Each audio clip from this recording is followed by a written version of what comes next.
Kun sagalee injifannoo milkaa'inaaf waadaa paartii badhaadhinaati. Paartii injifannoo hundaa kan gonfatee gahumsaaf murannoo paartii dhalootarraa boruuf eegalee badhaadhina wajjin kaaleerra hir'ee badhaadhina wajjin kaaleerra hir'ee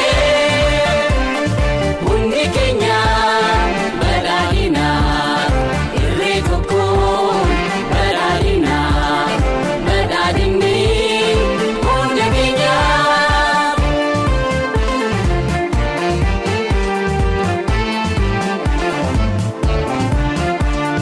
Daandiin keenya daamu galmi moo badhaadhina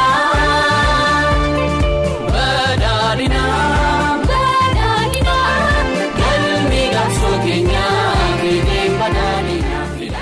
Akkam jirtuu kabajamtoota hordoftoota sagantaa kana duraan dursaa baga filannoo marsaa jaaffaa akka biyyaatti gaggeeffamuun isin ga'ee nu ga'e jechuun barbaada. Ani maqaan koo Dr. Tolaa Bariisoon jedhama, hoogganaa biiroo barnoota Oromiyaati. Guyyaa har'aa asitti dhiyaadhee yoo filannoo itti aanutti kan filatamu ta'e maal akka hojjechuu qabnuu fi kanaan durattis immoo waggoota 3 darbaniif jijjiiramni barnoota keessatti maal akka hojjechaa turre, jijjiiramni maal akka dhufes isiniifan dhiyeessaa kabajaan akka na caqaftan gaafadhaa. Galatooma.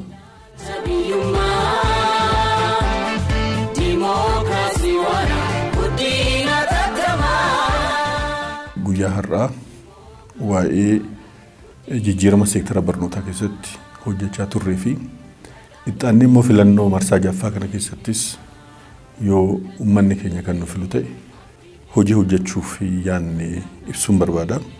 Sana dura garuu haala filannoon amma keessatti gaggeessu kana hubachuun baay'ee barbaachisaa jedhee waan amanuuf filannoon kun haala kam keessatti gaggeeffamaa jira kan jedhu kan kaasuun barbaachisaadha. Inni dura filannoon kun kan gaggeeffamuuf jiru haala guuticha hidha laga Abbayyaa guutuuf marsaa lammaffaa guutuuf yeroo qophaa'aa jirruu fi akkasumas immoo humnoonni faallaa faayidaa biyya keenyaa dhaabbatan qabsoo guddaa gochaa jiran keessatti. Inni lammaffaan immoo birmadummaan arganne. Naannoleen kanaan dura akkamitti akka bulaa turan hin beekna. Yeroo ammaa birmadummaan guutuun jira jennee amanna. Biyyas immoo hoo fuunee abbaan biyyummaa Oromoo abbaa biyyummaa biyya kana bulchuu keessatti gahee nu qabnu akka sirna federaalizimitti iddoo olaanaa akka ta'e hin beekama. Kanaaf kana itti fufsiisuuf dhiisuu keessatti yeroo argamnu keessatti filannoon kun kan gaggeeffamu. Gara biraatiin immoo hojiiwwan misoomaa uummanni keenya beeku. Hojiin misoomaa kan barnootaa kan misooma baadiyyaa garaagaraa yeroo kan uummanni keenya bal'inaan beeku kun itti fufsiisuu dhiisuu keessatti yeroo jiru keessatti kan filannoon kun gaggeeffamu. Akka waliigalaatti humnoonni biyya keessa fi biyya alaa jijjiirama waggoota 3 dhufan kana keessatti akka jijjiiramni kun itti fufne faallaa keenya dhaabbatanii yoo jiran keessatti filannoo gaggeeffamu. Akka biyyaatti waliigala ilaallu ce'umsi gara dimokiraasiitti gochuu filannoo mirkaneessu jennee ilaalla. Kanaafuu filannoo yeroo kana keessatti gaggeeffamu waan ta'eef filannoon kun uummata keenyaaf baay'ee murteessaadha jennee ilaallaa jechaadha.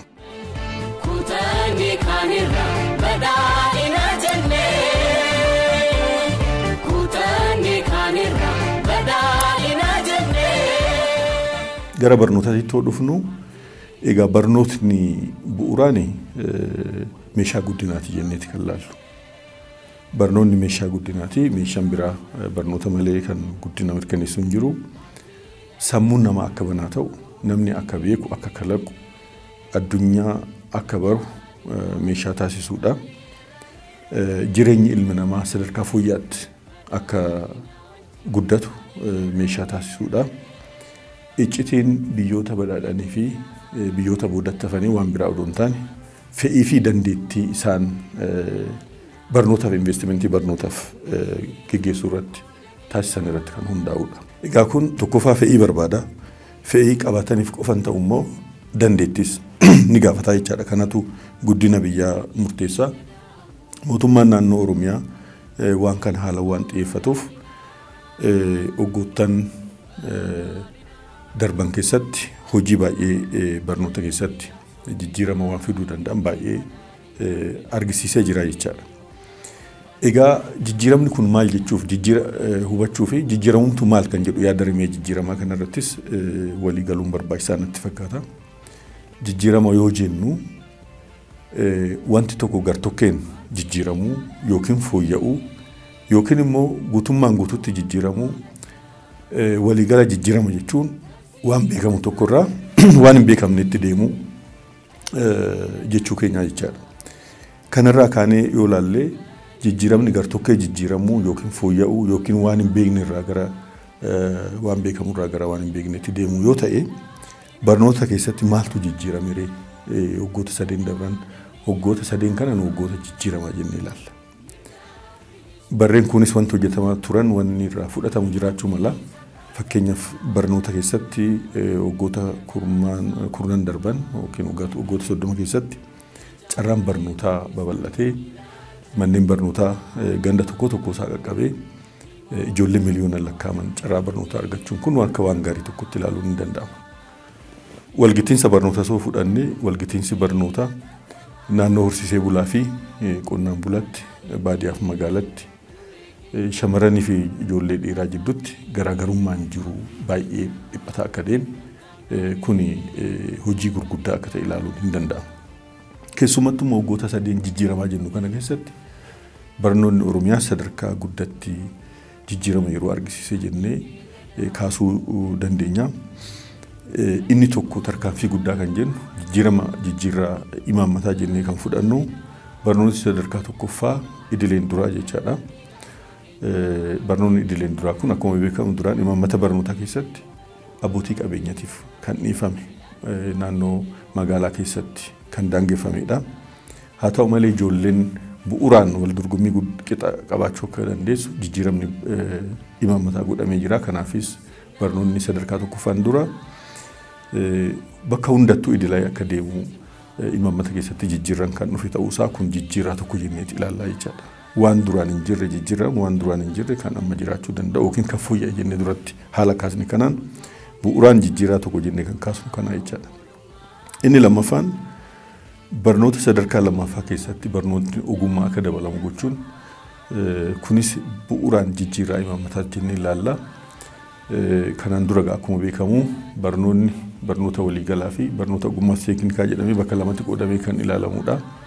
Haa ta'u malee barnoota waliigalaa keessatti gosti barnoota ogummaa kan hin dabalamnee fi akkaataa roodmaappii haaratiin barnoonni waliigalaa keessattis ogummaan sirna barnootaa keessatti akka dabalamu kallattiin akeekamuun isaa waan haaraa jijjiirama haaraa dhufu jennee ilaaluu dandeenya.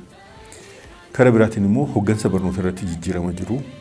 Hoggansi barnootaa waggoota 3 darban kana keessatti sadarkaa tokkoffaa haa jennu, sadarkaa lammaffaa haa jennu, kolleejii haa jennu achi keessatti hoggansi sadarkaa isaa guutee akkaataa itti jiraachuu danda'u hojiin jijjiiramni hojjetame hojii guddaa jennee ilaaluu dandeenya. Kanaaf manneen barnootaa keessatti tasgabbiin namuusni qabxiin barataan dhufuu keessatti gaheen hoggansaa gahee leencaa akka ta'e ilaaluu ni dandeenya. Karaa biraatiin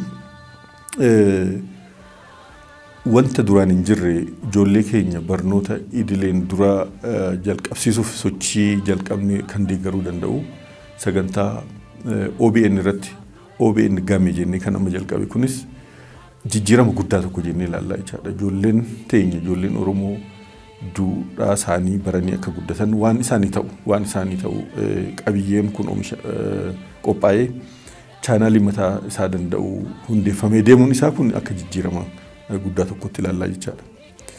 Inni kan biraa akkaataa qulqullina barnootaa keessatti gahee guddaa kan qabaatu tokko akkaataa barsiisota ittiin filan fi leenjifnu waan ta'eef hoggoottan sadeen kan darban kana keessatti akkaataan barsiisota keenyatti filannee leenjisnu fi hojiitti bobbaasnu garaagarummaa qabaa kan duraanitirraa jijjiirama guddaa jira. Kun kan ittiin mirkanaa'u barsiisonni waggaa 3 dura kolleejjii galchinee filannoo qabxii isaaniitiin namuusa isaaniitiin fedhii isaaniitiin kolleejjii galchinee leenjisnee baasnee qormaata ga'umsaa argatan parsentii 94 darbuun isaa duraan parsentii 50 gadi kan ture kun jijjiirama guddaa jennee ilaalla. So akkaataan barsiisaatti leenjifnee filannee leenjisnullee garaagarummaa kan qabaatu ta'uusaa kan ilaaluu hin dandeenya. Karaa biraatiin tajaajila lammummaa irratti tajaajila lammummaa mootummaan naannoo Oromiyaa labseen tajaajila lammummaa kun akka hojiirra oolu tajaajilli lammummaa egeree boruu ijaaruuf qulqullina barnootaa eegsisuuf namoonni akka waliinaan wal gargaaran taasisuuf waan guddaa qabaa. Hojii tajaajila lammummaa kanaan seektara barnootaa keessatti waliigala baruma darbe kana keessa qofa meeshaan maallaqaan humnaan walitti tilmaamu gara qarshii biliyoona 5.2 gumaachi kan taasifame hojii tajaajila lammummaa hojii barnootaa keessatti ooluun isaa baay'ee jijjiirama guddaa jenneeti ilaallaa jechaadha. Kun egaa hojii tajaajila lammummaa kanaan qooda fudhattoonni barnootaa barnoonni uumama isaatiin hawaasummaa waan ta'eef hojii hawaasummaa waan ta'eef hirmaannaa qaama hedduu kan barbaadu waan ta'eef hojiin hirmaannaa qaamota garaagaraa kunillee baay'ee kan dabale ta'uusaa kun jijjiirama guddaa akka ta'e ilaallaa jechaadha. Karaa biraatiin immoo naannoo manneen barnootaa fooyyessuun kanumaanis istaandardii manneen barnootaa eeguuf dareen dabalataa ijaaramuun kutaan dubbisaa mana barumsaa keessa fi naannoo mana barumsaatti kan kutaan dubbisaa ijaaramuun kun kitaaba walitti qabuun miliyoonotaan kitaaba lakkaa'aman walitti qabuun manneen yaalii akkasumas immoo manneen qulqullinaa naannoo manneen barnootaa keessatti bal'inaan yeroo itti dhiyeessuun danda'amedha. Kun jijjiirama guddaa seektara barnootaa keessatti dhufee jenneeti ilaaluu dandeenya jechaadha. Karaa biraatiin wanti ilaaluu dandeenyu afaan keenya guddisuu irratti hojiin hojjetame hojii bal'aadha. Afaan fakkeenyaaf finfinnuma kana yoo fudhanne finfinnee kana keessatti gaafiin afaan hoggaa 3 dura gaafii guddaa ture. Uummanni Oromoo as jiraatu maaliif afaan keenya hin baranne kan jedhu gaafii guddaa ture. Mana barumsa 4 jalqabne amma gara mana barumsa 222 keessatti afaan Oromootiin barnoonni kennamaa jira. Barataa 4,000 kaane barataa 4,200 jalqabne waggootuma 3 kana keessatti barataa 52 barsiisaa gara 7,000 kan geessisne kaka'umsa biiroo barnootaatiin hojiin kan jalqabe ammoo guutummaan guututti hojii kana biiroo barnoota Finfinneetiif dabarsinee kan sirnoome afaan Oromootiin barachuun waa'ee gaafii odoo hin taane mirgaa fi kan sirnoome ta'uusaa kun jijjiirama guddaa jennee kan ilaalludha jechaadha. Finfinnee qofatti odoo hin taane naannolee akka Beenishaangul Gumuz naannolee Gambeellaa bakka Oromoon jirutti gaafii Oromootaa guutuuf barnoonni afaan Oromoo kan eegale waggoota 3 kana keessatti bakka biraattis immoo bakka eegalitti afaanonni kun akka ciman naannoo godina addaa saba Oromoo naannoo Amaaraatti Kamisee kan beekamu Dirreedawaa keessattis Harar keessattis biiroolee kana wajjin ta'uun afaan Oromoo bal'inaan akka babal'atu manni keenya afaan isaa akka beeku yeroon itti taasifnu waggoota 3 kana keessatti waan ta'eef kun akka keenyatti jijjiirama guddaa jennee fudhanna. Kana qofa odoo hin taane biyya kana keessatti dimokiraasiin sabdaneessaa afdaneessaa akka jiraatu barnoonni gumaachi guddaa qaba. Kanaafis immoo Oromoo firrisaa akka bal'atuuf akka baay'atuuf kana qofa odoo hin taane carraan ijoollee keenyatti akka babal'atan afaan meeshaa walii galtee waan ta'eef ijoolleen afaan biraa afaan naannolee nu daangessaniin naannoo Sumaalee afaan Sumaalee jechaadha. Afaan Affaar afaan Sidaama afoo kan jennu afaan Sidaamatiin barnoonni haalli itti kenname Oromoon hammataa ta'uusaa kan ittiin argisiisne kun jijjiirama guddaa seektara barnootaa keessatti dhufe jennee ilaaluu kan dandeenyu jechaadha. Karaa biraatiin hoggansi piroojeektotaa daran cimina kan itti argisiisee jechaadha. As jalatti piroojeektii ifa boruu kaasuu dandeenya. Piroojeektiin ifa boruu kuni egaa ummataaf irra deddeebi'ee yeroo baay'ee akkuma ifoome manneen barnoota 147 qabu. Isaan kunis manneen barnoota addaa 40 kan ijoollee mana isaaniitti deddeebi'an ittiin baratan. Akkasumas immoo manneen barnoota bultii addaa torba sadarkaan isaanii baay'ee ol ka'aa kan ta'e manneen barnoota torban kuni dormitarii gara bilookii 3 qabu, daree administreeshinii qabu, bulchiinsaa jechaadha. Laboraatoorii qabu, kilaasruumii baay'ee hammayyaa ta'e qabu, laboraatoorii qabu. Akkasumas immoo jiimii ijoolleef kan ta'u iddoo jiimii, iddoo bishaan daakichaa baay'ee hawwataa kan ta'e sadarkaa olaanaa kan qabu manneen barnootaa torban kun ijaaramaa jiru. Kana qofa odoo hin taane piroojeektiin ifa boruu manneen barnoota sadarkaa lammaffaa gara 100 qabu. Piroojeektoonni kun akkaataan ittiin bocaman inni dura hojii uumuu nama 150 hojii uumuu akka danda'anitti kan bocamanii isaan kunis namoota 150 haalli hojii isaaniitti uumaa jiran kan dhugame ta'uusaa arginee jirra. Karaa biraatiin immoo dandeettii kontiraaktaroota fuula dura biyyi kun biyya misoomatii piroojeektii gurguddatu dhufa uummata keenya fi humnoota kontiraaktaraa kan ittiin qopheessinu, humnoota immoo gorsitoota kan ittiin qopheessinu, akkasumas immoo dandeettiin mootummaa piroojeektii yeroo gabaabatti raawwachuu danda'u kan ittiin dhugoomsinu. Itti galli isaa mana barumsa sadarkaa isaa olaanaa ta'e ijoollee keenyaaf qulqullinaan qopheessu waan ta'eef piroojeektiin kunis akkaataan baatii torba kuuwwan baatii 5-6 keessattuu manneen barnootaa yeroo ammaa xumuramanii eebbaaf qophaa'an hundi isaaniitu immoo bara dhufuuf qophii kan ta'uusaa haalli itti deemamaa jiru galma keenya wajjin wal bira qabnee ilaallu bulchiinsi piroojeektii mootummaa fooyya'aa dhufuusaa keessumattuu kan barnootaa baay'ee fooyya'aa ta'uusaa kan uummanni keenya bal'aan ijaan argu kan laalu waan ta'eef kun baay'ee jijjiirama guddaa akkaataan piroojeektiitti hooggannu jijjiirama guddaadha jennee ilaaluu dandeenya jechaadha.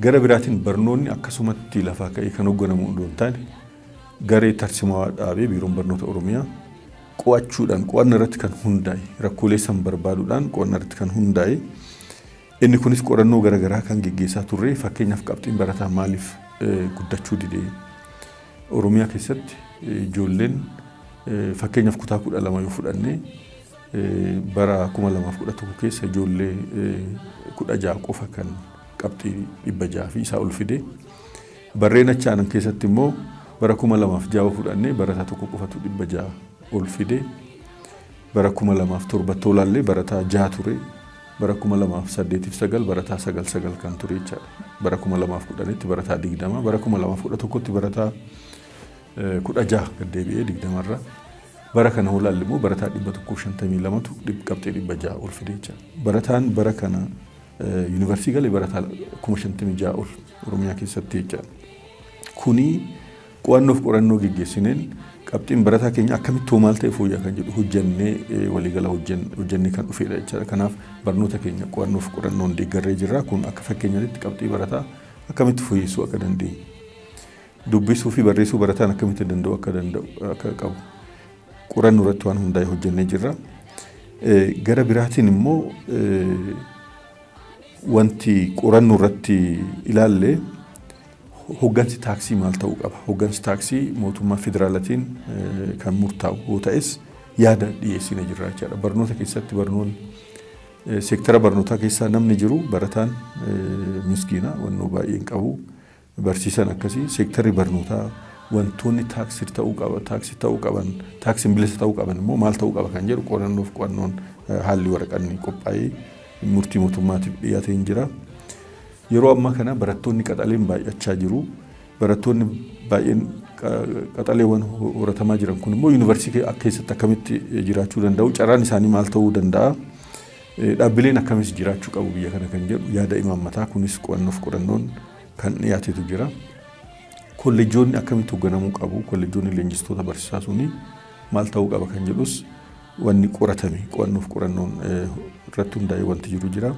Leenjii barsiisotaa wajjinis wal qabatee kan duratti kaase waanuma qorannoo irratti hundaa'ee qorannaan deeggaruun jiru jechaadha. Kanaaf waliigala yoo laallu akkaatanii barnoota keenya waggoota sadeen kana itti hoogganne barnoota sadarkaa idilee tokkoffaatiin duraa ilaalchisee barnoota sadarkaa lammaffaatiin wal qabatee hoggansa barnootaatiin wal qabatee sagantaa qophii gaammeetiin wal qabatee akkaataa barsiisaatti filannoo fi leenjiftuu wal qabatee tajaajila lammummaa hojiirra oolchuudhaan wal qabatee akkasumaanis immoo naannoo manneen barnootaa fooyyessuudhaan wal qabatee afaan aadaa keenya babal'isuu wal qabatee wantoota jennee jijjiirama guddaa jennee ilaaluu hin dandeenya. Kana qofa odoo hin taane barattoonni keenya saayinsii fi teekinooloojii cimanii deemuu qofa odoo hin taane aadaa duudhaa isaanis beekuu akka danda'an barnoota sirna gadaallee yeroo duraatiif kan barnootatti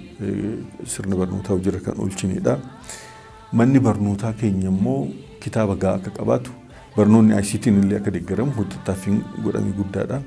Amma immoo tibbana kan eebbifamu manni maxxansaa guddaa sadarkaa Afrikaatti baay'ee hammayyaa kan ta'e amma kitaaba gadaa sirna gadaa kana maxxansuun kan jalqabe manni baay'ee hammayyaa ta'e qophii ta'ee jira. Kunis jijjiirama guddaa jennee ilaaluu ni dandeenya. Waliigala olaalluu uummanni keenyas akkuma hubatutti qooda fudhattoonni keenyas akkuma hubatanitti barnoonni Oromiyaa ce'umsarra jira jennee afaan guunnee waan hojjetame kanaan kaasuu dandeenya. Kana yoo jennu rakkoon barnootaa hundi guutamee duugamee xumurame jechaa miti. Ifaajjii guddaa nu gaafata jechaadha. Ifaajjii guddaa nu gaafata.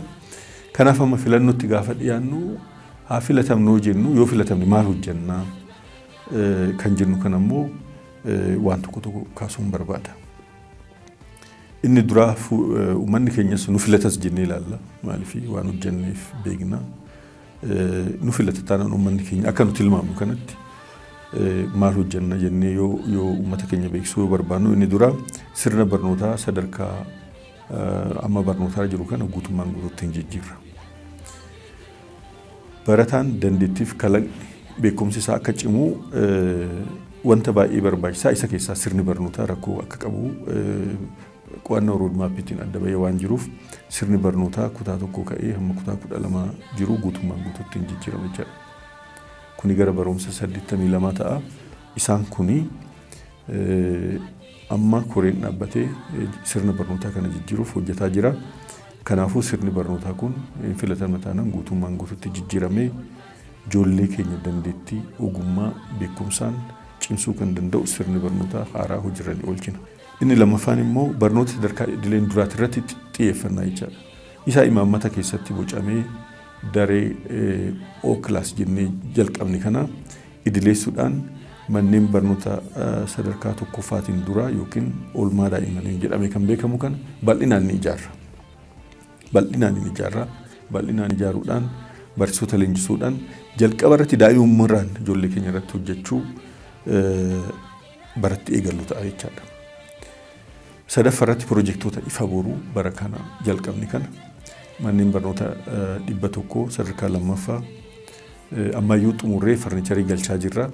Akkasumas immoo manneen barnoota bultii addaa amma qabanne kana manneen barnoota addaa cimsinee sadarkaa isaanii fooyyessinee hojiitti galchinee guutummaan guutuutti hojiitti kan galchinu ta'a jechaadha.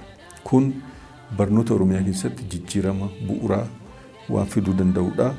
Qabxiin barataanis daran ol ka'aa akka deemu barataan keenya dorgomaa akka ta'u kan taasisu waan ta'eef isaan kana hojiitti galchinaa hin dhugoomsinaa jechaadha. Gara biraatiin barattoonni keenya qabxii isaanii akka dabalu dorgomaa akka ta'an cimsinee hojjenna. Ifaajjiin keenya barnoota keessatti goonu hunduu kan ifuun dhumni itti galee dubbii qabxii barataan keenya argatuuni. Barataan keenya qabxii kana argatee dorgomaa ta'ee akka deemu kan godhu waan ta'eef qabxiin barataa keenya akka dabalu cimsinee kan itti deemnu ta'a. Mala baruu fi barsiisuu akka hammayyaa'u ICT'n deeggarra jechaadha. Barnoonni keenya ICT'n ciminaan deeggarree ijoolleen keenya rakkoo tokko malee barachuu akka danda'an barnoota keenya ICT'n deeggaruuf teekinooloojiin deeggaruuf ciminaan hojjannaa. Barsiisonni keenya leenjii yeroo dheeraa fi gabaabaa akka argatan dandeettii isaanii akka cimsatan leenjiin kun akka kennamuuf sirriitti hojjannaa. Barnoota keenya qo'annaaf qorannaan ni deeggarra.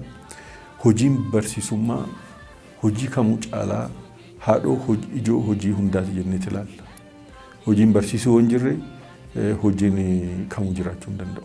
Kanaaf hojiin barsiisummaa akka kabaja argatu barsiisonni keenya kabaja akka argatan hojiin kun olaantummaatti akka ilaalamu hawaasa keessatti hojiiwwan amma barsiisota keenya beekamtii kennu barsiisota keenya kunuunsu kun filatama taanaan cimsinee kan itti fufnu ta'a. Egaa kabajamtoota hordoftoota sagantaa kanaa waa'ee jijjiiramni maal akka ta'e filannoon kun haala kam keessatti akka geggeeffamu barnoota keessatti immoo jijjiiramni hoggaa 3 darban finne waliigala akkasumas immoo hoggaa 30 keessatti finne maal akka ta'e ifaan ifatti kaasee jira. Fuula duras immoo yoo kan filatamu ta'e maal akka mirkaneessuu dandeenyu sirriitti isinii addeessee jira jedheen amana. Hojiin barnootaa hawaasa keessa jira. Barataa miliyoonaan lakkaa'amatu mana keessaa ba'a. Mana tokko keessa barataan tokko jira jennee yaadna. Hojiin keenya isin bira jira. Kanaaf yoo kan nu filattan ta'e hojii keenya daran babal'isnee barnoota Oromiyaa sadarkaa olaanaatti kaasuudhaan Oromiyaa deeggartoota sabboontotaatiin dirree galaana hayyoota ni goona. Mallattoon keenya mallattoon filannoo ampuulii ifu kun ifa boruu wajjinis piroojeektii ifa boruu wajjinis maqaan wal fakkaata. Kanaafuu nu filachuun ampuulii filachuun piroojeektii ifa boruu filachuudha. Abdii keenya egeree filachuudha. Gara badhaadhina tarkaanfachuudha. Namoota dorgomoo ta'an qaxalee horachuudha. Kanaaf akka nu filattan kabajaan isin gaafanna. Galatooma.